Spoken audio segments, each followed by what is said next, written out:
പെങ്ങന്മാരുള്ള പ്രിയ സഹോദരന്മാരെ, എനിക്ക് നിങ്ങളോട് പറയാനുള്ളത്, ഒരു ഉമ്മാൻ്റെ ഗർഭപാത്രത്തിൽ ഉണ്ടായി ജനിച്ച് ഒരേ വീട്ടിൽ വളർന്ന് ഒരേ വീട്ടിൽ കളിച്ച് വളർന്ന് ഉണ്ടായവരാണ് നിങ്ങൾ. നിങ്ങളുടെ പെങ്ങന്മാരുടെ കല്യാണം കഴിഞ്ഞ് അവർക്ക് ഭർത്താവും കുട്ടികളും വീടുമൊക്കെ ആയിട്ട് വേറെ താമസിക്കുന്നവരാവാം. നിങ്ങളും തന്നെ കല്യാണം കഴിഞ്ഞ് ഭാര്യയും മക്കളുമൊക്കെ ആയിട്ട് ജീവിക്കുന്നവരാവാം. നിങ്ങളുടെ ഉമ്മയും ഉപ്പയും ജീവിച്ചിരിക്കുന്ന കാലമായാലും അല്ലെങ്കിലും അവർ മരിച്ചുപോയ കാലമാണെങ്കിലും ശരി, നിങ്ങൾ സ്കൂളില്ലാത്ത ഇങ്ങനെയുള്ള വെക്കേഷൻ ടൈമിലൊക്കെ നിങ്ങളുടെ പെങ്ങന്മാരെ ഒന്ന് വിളിക്കണം. എന്നിട്ട് അവരോട് ചോദിക്കണം, സ്കൂളൊന്നും ഇല്ലല്ലോ, നീ എന്താ വീട്ടിലേക്ക് വരാത്തത് എന്നൊക്കെ. വീട്ടിൽ വന്ന് കുറച്ച് ദിവസം നിന്നിട്ട് പോയിക്കോ എന്നൊക്കെ പറയണം. പറ്റുമെങ്കിൽ അവരെ അവരുടെ വീട്ടിൽ പോയി കൂട്ടിക്കൊണ്ടുവരണം. നിങ്ങളുടെ പെങ്ങന്മാർ നിങ്ങളുടെ വീട്ടിലേക്ക് വരുന്ന ദിവസം സന്തോഷത്തോടു കൂടിയായിരിക്കണം നിങ്ങൾ അവരോട് പെരുമാറേണ്ടത്. സ്നേഹത്തോടു കൂടിയും വാത്സല്യത്തോടു കൂടിയും പെരുമാറണം. അവർക്ക് തോന്നരുത് നിങ്ങൾക്ക് അവരോട് വെറുപ്പുണ്ട് എന്നുള്ളത്.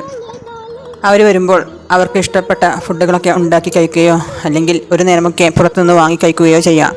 പറ്റുമെങ്കിൽ ചെറിയൊരു ട്രിപ്പ്, അടുത്തെവിടേക്കെങ്കിലും ചെറിയൊരു ട്രിപ്പ് പോകാം. അവരുമായി നമ്മുടെ